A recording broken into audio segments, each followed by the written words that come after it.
KUAM News Headlines is presented by Calvo's Insurance, serving Guam for 80 years. And brought to you by Matson and the Adahi Tanu program. Cars Plus, reminding you to put your phone down while driving. Distractions won't get you there. Heads up, Guam. IP&E, fueling excellence. McDonald's of Guam, I'm loving it. And King's Restaurants, always open, always local, and serving up favorites for over 40 years.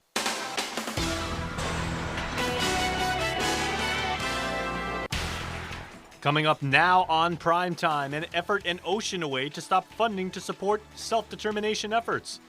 Also tonight, despite a verdict, new developments to report in the Manila machete attack case. And our island honors those who fell victim to the attacks on 9/11. Hafade and good evening, everyone. A national voting rights advocate is urging Congress to block funding for Guam's political status education campaign. Speaking today before a House subcommittee, Attorney J. Christian Adams called on Washington to stop supporting self-determination efforts that the federal courts have already ruled unconstitutional. Adams is the president of the Public Interest Legal Foundation and the attorney for plaintiff Dave Davis, who first challenged the self-determination vote in 2011. The Guam District Court ruled in 2017 that the proposed native inhabitant-only plebiscite violates the 15th Amendment, which prohibits the denial of voting rights based on race and color. The decision was affirmed by the Ninth Circuit in July.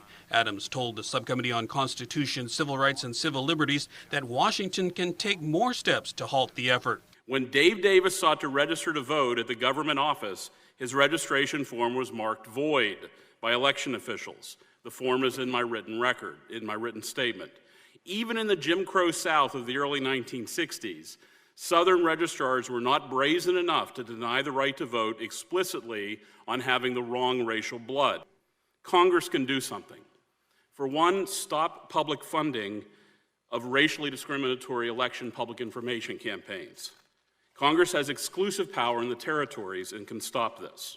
Commission on Decolonization Director Melvin Wonpat Borja says it's hard to argue against a public education effort, and it won't stop the commission from continuing. He says they expect to expend the balance of the $300,000 in grant money from the Interior Department by the end of the month, and will continue to seek funding for their education campaigns for as long as it's available. He says the governor is expected to announce a decision on a further legal challenge to the plebiscite ruling before the October filing deadline. New developments in the Manila machete attack case as defense counsels Samuel Tecker and Gloria Rudolph may be filing a motion for mistrial. Although a jury found them guilty on multiple charges related to the assault, according to Attorney Tecker, who represents Emmanuel Resalap, the jury was hung on one charge for the defendant and could not come to a unanimous decision on the second-degree aggravated assault. Tecker said he is exploring whether or not the jury followed the instructions of the judge. There was a hung jury on one charge, so Mr. Brown has some options of what he wants to do. Because there's a hung jury, there might be a mistrial of the whole thing, but I'm not too sure what we're going to do. In addition, during a second part of the trial today, Resalap waived on the felony release charge. The court needed you back today because there may have been another portion of trial requiring your attention, but that no longer is the case. And I'm getting ready to discharge you as jurors. Okay, so you can be relieved in the sense of time spent here in court won't be no longer required. Judge Vernon Perez scheduled sentencing for December 12th. A settlement conference for the parties in the Archdiocese of Agana bankruptcy case is set for October 30th and 31st.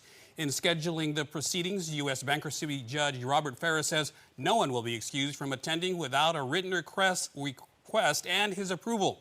All settlement conference statements and communications will be kept confidential. The local archdiocese filed for bankruptcy after an onslaught of child sexual abuse cases against local Catholic priests. A 22-year-old woman who was arrested at the same time as the two defendants in the Keith Castro homicide case was back in court today. Jeline Cruz Cabe was brought in for violating her release conditions in a 2018 drug possession case. During proceedings in Judge Anita Sacola's court, it was indicated that Kabe will enter a plea agreement. She was brought to the Hagåtña Police Precinct on July 28th, shortly after 37-year-old murder suspect Joshua Palacios and 27-year-old assault suspect Thomas Taichana were brought in. Judge Sacola scheduled a change of plea for Kabe on September 19th. It turns out Department of Corrections Director Samantha Brennan did meet the deadline to respond to a Freedom of Information Act request after all. Vice Speaker Talina Nelson's office erroneously told KUAM that Tuesday was the deadline. Staff now say today is the deadline and that Brennan filed for a 10-day extension.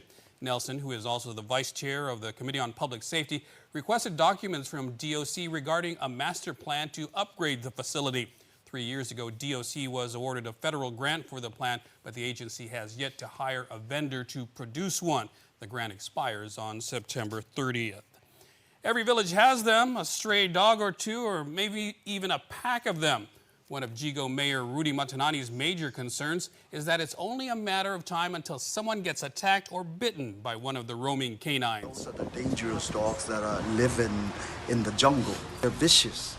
And I know that for a fact because I've seen them because we used to hunt them. Speaking out at today's Mayor's Council of Guam meeting, Matanani says that because of large swaths of jungle, the community has a higher number of stray dogs than other villages. This has brought on frustration among villagers, including himself. We have already said that we were going to do something, so do it. Do it. I'm doing what I'm supposed to do the right thing, okay? He says that his role as the chairman of the Stray Dog Committee puts added pressure on him to solve the problem. The main areas he is focusing on are the legalities. My frustration is I'm trying to get all the agencies involved to meet and do this the right way. It's been 18 years since the series of terrorist attacks against the United States, but it's a day we will never forget. Joan Uggan-Charfris has more. Today we remember the 2,966 people and over 6,000 injured in the attacks on September 11, 2001. Throughout the island, many tributes and ceremonies were held. This morning, the Rotary Club of Northern Guam held its peace and wreath-laying ceremony at Punta Dos Amantes. Ringing the bell at the ceremony was President-elect for the Rotary Club of Guam Sunrise, Philip Tuttenauer, who was a firefighter for 36 years in New Jersey. Here in Guam, thousands of miles away, you still felt it. By having a memorial service, I think gives us all time to grieve. Over at the Guam International Airport, a memorial stair climb was held in the lobby.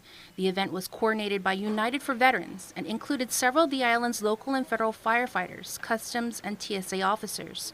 Brandon Sana is a firefighter with the Guam Fire Department and PIO for the nonprofit Fire Organization for Activities and Morale. What we want the community of Guam to recognize is even though we're all the way out here, it's still very important to recognize what happened almost 20 years ago and how much Guam, being the highest military service per capita, we've also lost over 60 sons and daughters since 9/11. Up north, the Anderson Fire Department also held a ceremony with members climbing the Anderson Air Force Base Traffic Control Tower for the 343 firefighters that climbed Twin Towers and died that day in New York City. Michael T. Quilty.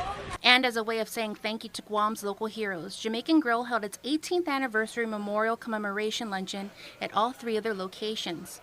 Local and military police officers, firefighters, and paramedics feasted on their chicken and ribs meal, Jamango tea, and cake free of charge.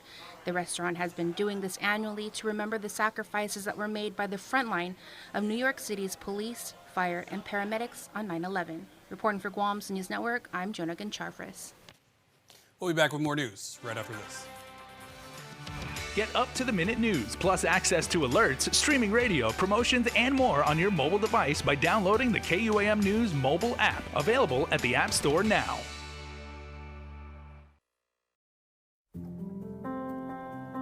Matson is in this community. We've been in this community for decades. We're gonna be in this community for decades to come. Things will get busy, things will get quiet, but we're gonna be here. We're your hometown carrier. And that matters to us. Reliability is the core of our business. We take pride in ensuring that we arrive in Guam on time as scheduled. It's our local employees who understand the market, who understand the business, and provide that hard work for you each and every day. When we hold ourselves to high standards, our customers also hold us to high standards. We establish good business relationships that turn into friendships. That's why it's so important to be here and be trusted by your customers. We want you to trust Matson like your friend, like your family.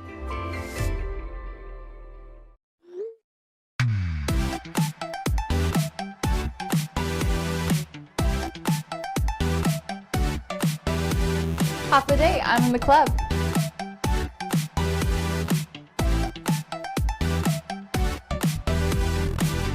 Half a day, welcome to Two Lovers Point.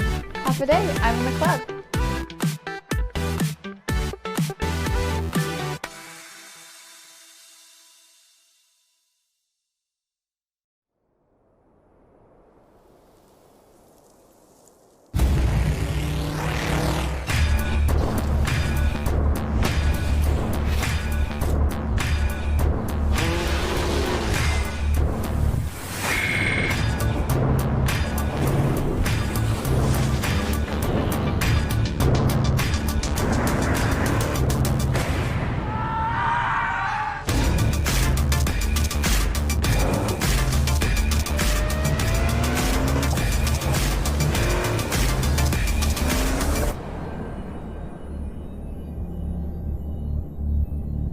Are you not entertained?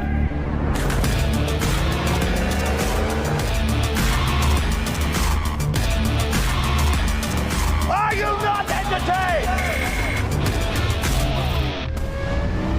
Is this not why you were here?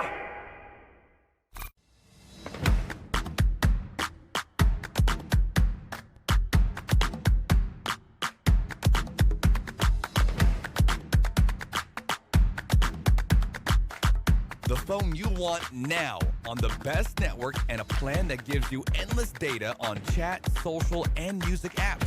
Tell your Docomo Pacific rep you want now with access. Docomo Pacific, better together. Some conditions apply. It's a special delivery to your inbox every week with your KUAM News Roundup, program advisories, and promotions. Sign up for the weekly KUAM Digital Digest today on KUAM.com. And welcome back. A group from the Central Philippines is here to promote trade and tourism between Guam and their region. They planned a series of events in the next few days to help introduce what the Western Visayas has to offer. Representatives of the first Western Visayas Trade Mission first met in April with the Guam Visitors Bureau to begin planning.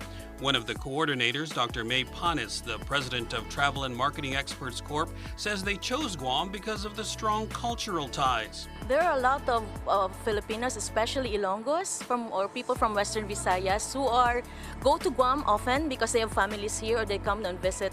So we are really aiming for a very close connection in terms of trade, tourism, culture, and agriculture. And eventually, we would like to have the opportunity to propose to the airlines to open a direct flight from Iloilo to Guam. Securing a direct flight is key. It lowers costs and makes travel more convenient. They've scheduled a meet and greet for local businesses Thursday at the Pacific Star to talk about the variety of agricultural produce the Central region has to offer and the material and textiles that it's known for. Tourism Officer Gilbert Babette Marin explains. Iloilo was once known as the textile capital of the Philippines in the 18th century, and up to now, we are into developing our local fabric to make it globally competitive. In particular, a hand-woven cotton-based fabric called hablon, which will be showcased during a fashion show at the Micronesia Mall Saturday, featuring clothing by 3 Ilonggo designers and a Guam-based designer. Then there's an offering you'll have to go to the Western Visayas to see, the internationally famous resort island of Boracay, which was closed for rehabilitation and is now restored as one of the best beaches in the world, says travel consultant Celine Sasson. So after 6 months of closure, it is now back in open to everybody. So we would like to show everybody that it can be done. Sustainable tourism, we can actually merge enterprise and also keeping the natural resources very healthy. Trade mission representatives are in discussion with Philippine Airlines about establishing direct flights, but no announcements just yet. The Defense Department announced Thursday that $3.6 billion in military projects, including almost $260 million from Guam, will be diverted to build a southern border wall. But Governor Leon Guerrero says she's gotten reassurances that it will not delay or derail the Marine relocation. I did speak to Admiral Manoni about it, and he says to me that the military buildup time frame and schedule is not impacted at all, and they're moving forward still. It's unfortunate that, it's taking from some of the projects that is going to be going on here with the military buildup, but the military is confident that they can continue on with the schedule. A military spokesperson said the 8 Guam buildup projects identified in the list released by DoD Thursday will be extended but not canceled. Water, water everywhere. That's what the rest of the week will look like, according to the National Weather Service. Heavy rains drenching Guam thanks to a weather system that continues to linger in our region. NWS meteorologist Landon Adlet. Is this monsoon trough that's been nearly stationary over our region for several days now. Within that trough, we have this tropical disturbance, Invest Area 95W. People know it on social media. We've been watching that as it went from southeast of us near Guam yesterday, and now it's sitting west of us. This is the driving factor for all the weather in the region. Adlet says we'll see rain and thunderstorms through the week and 3 to 5 inches of rain during the weekend. The NWS reminds the public that the typhoon season is here and preparation is key. It's the time of the year, and of course we're working with Homeland Security. This is National Preparedness Month. So this is a good time to make sure you have all your preparedness plans in place, because we are in early September right now, and so peak typhoon season is right around the corner. So we've been very fortunate so far. This monsoon trough is behaving okay. It hasn't spit out any strong typhoons for us locally, but we have a lot of season left over. Stay dry. Time was never on her side, but education was always on her mind. The Guam Department of Education, along with family members, gathered to celebrate a special graduate. KUAM's Adriana Cotero reports.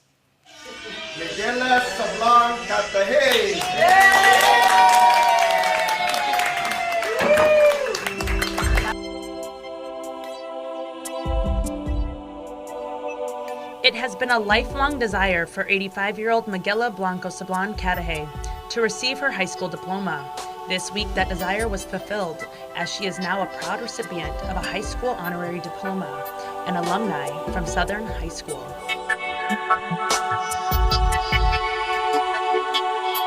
The honorary high school diploma was granted by the Guam Department of Education to honor individuals that sacrificed during and after from World War II hardships, specifically individuals that were unable to finish their education. According to Cadahay's biography that was sent to GDOE by her daughter, Erlenda Cadahay Ugun, this had been an ongoing fight for her mother. Cadahay was 7 years old at the beginning of the war. She was the oldest of 8 children living at home at the time, leaving Cadahay to care for her sick father and younger sister during encampment at the U.S. Naval Hospital Magazine in Santa Rita, while her mother fished and searched for food. Once school reopened, she returned and loved every minute of learning. Cadahay developed a dream to join the WAC. However, as time went on, her household responsibilities only grew, and she was pulled out of school again in the 8th grade. As stated in her bio, quote, although she had an intent on returning back to school to earn her high school diploma, time wasn't on her side. Her family needed her home, end quote.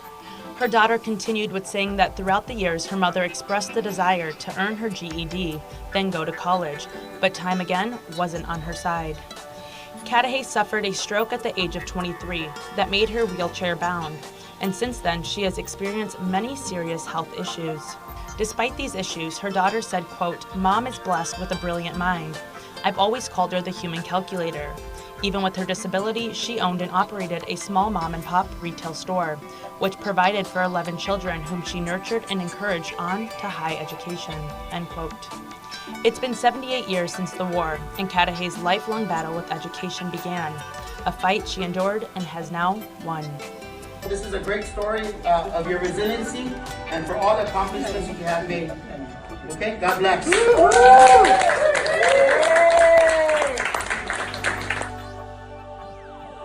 Congratulations, graduate. Reporting for Guam's News Network, I'm Adriana Cotero.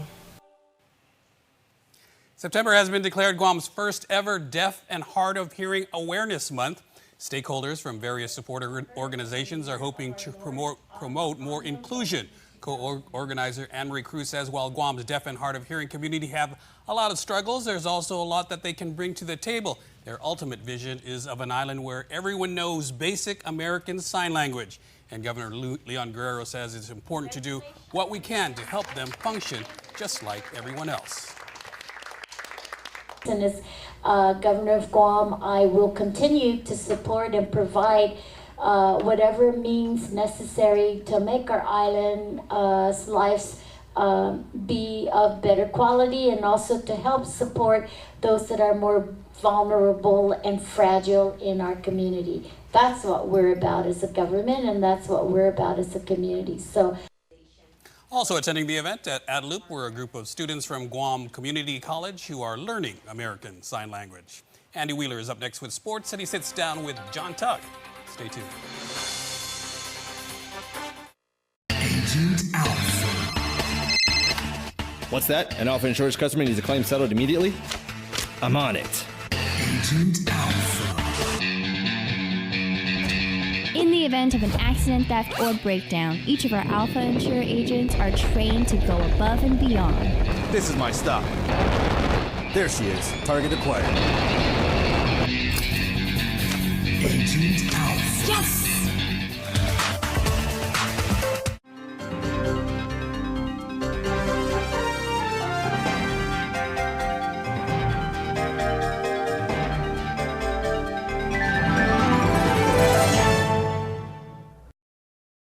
A beautiful, healthy smile is an expression of confidence. The more confident you are about your smile, the more likely you are to fully express your feelings without having to worry about the way your teeth look. Before cosmetic dentistry, I didn't smile as much. I didn't have the confidence, and it shows. And since I've had cosmetic dentistry done, I feel 10 times more confident. I make my initial introduction with a nice big smile and a handshake, and I just feel like it really is a relationship builder, a nice warm smile, and it makes the clients and customers feel more comfortable with you, feeling confident, and they feel that you're not just there for business, that you're also there kind of as a friend as well. So I mean, it's amazing how powerful a smile can be. A good smile. Since your smile makes a significant impression on those around you, it is important that it makes the impression you want it to make.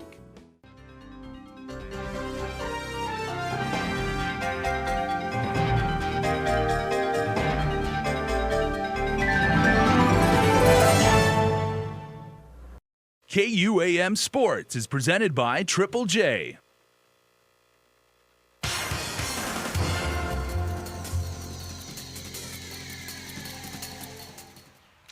All right, welcome to sports. Joining us in studio tonight, the Super Saiyan, John Tuck, who's got a big fight coming up. And John, it's been a while since you've been in the ring, a little bit over a year.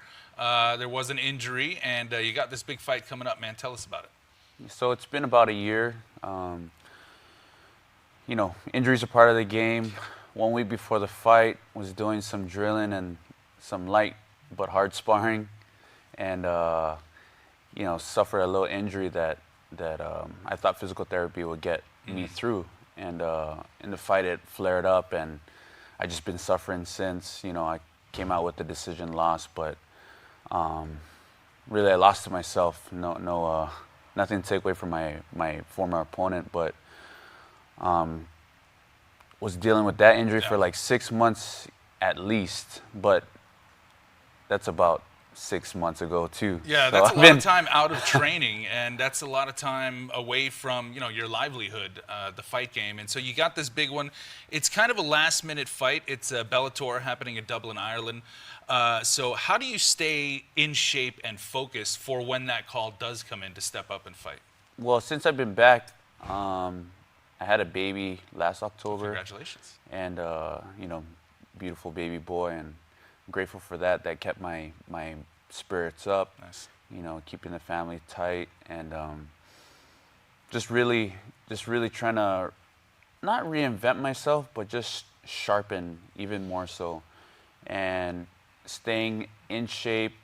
And 6 months of preparation trying to get a fight set up that didn't go through, but I'm just happy to get this last minute opportunity. You know, it's like less than 4 weeks, but I've been training for, I mean, at least 2-3 camps. Yeah, because you kind of always have to be ready for that fight. Because with the fights, they're not consistent like, you know, football or baseball, where you know when every game is, when every fight is. It's just, hey, we got one, are you ready? So you have to be ready all the time.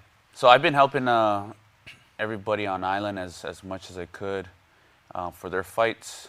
Trev Jones, Kyle Uggan, Miu Yamamoto, Ersin Yamamoto, Roki Martinez, all the guys that and female that's been training hard on island and getting ready for their fights. So staying sharp with them, and also working with Coach Errol Allegre, tightening my boxing, and just getting me back into my groove with footwork and like I said, staying sharp. Got to stay sharp, man. You got to evolve the game. Because if you stay, you know, with your skill set, somebody's going to overlap you. Somebody's going to learn your moves, and they're going to beat you. So you've got to constantly evolve as a fighter, right?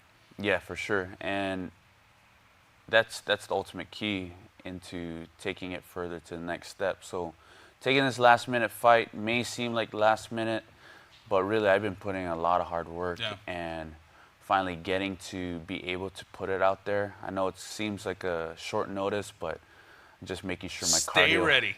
Making sure my cardio is top, because the guy that I am going against his name is Brandon Gertz, and he's number 4 fighter ranked in Bellator. So this would be a good statement fight for you. Yeah, for sure. He's ranked 4, and you know, if I could take that slot, that'd be awesome, because I'll be closer to the belt.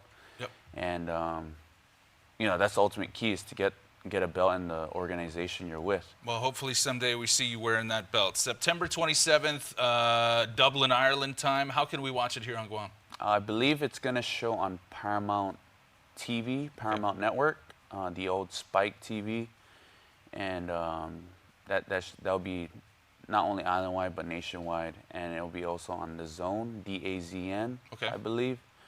And, we'll just do a quick search and we'll figure it out. Yeah, you can also probably catch it on Bellator.com. Right. Well, dude, the whole island's going to be watching, man. We're going to be supporting you, cheering you on. Best of luck, dude. Thank you. All right. That's John Tuck, going to be fighting in Bellator in Dublin.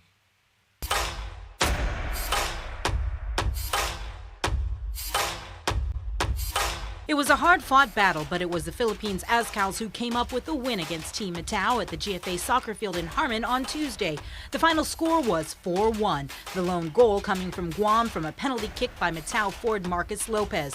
The matchup was part of the second round of the FIFA World Cup Qatar 2022 and AFC Asian Cup China 2023 preliminary qualification. Team Matao captain Jason Cunliffe. At the end of the day, all that matters is the result, you know, in football. And so we just need to find that ruthlessness, you know, in the end product, whether it's the last pass or the shot on goal. Moving forward, you know, we're going to watch the film, we're going to be brutally honest with ourselves and see what we can clean up, but that's the only way we're going to improve. And then we get back to training, you know, whether it's maybe a week off and then we're right back to it, because it's a quick turnaround.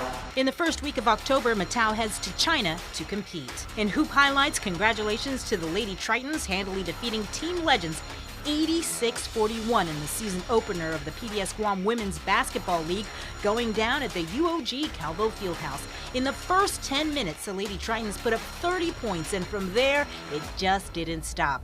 Janisha Trevilla led the Tritons with a total of 21 points on the board. In the second game of the night, the Fuetza Basketball Club defeated the outmatched UOG Trident Women's Club team 94-9. Tomorrow night, the Tritons return to the Fieldhouse at 6:30 p.m. against the Tridents, while the Legends take on the Fuetza team at 8:15 p.m. All right, well, that's going to do it for sports, but primetime is not done. We'll be back.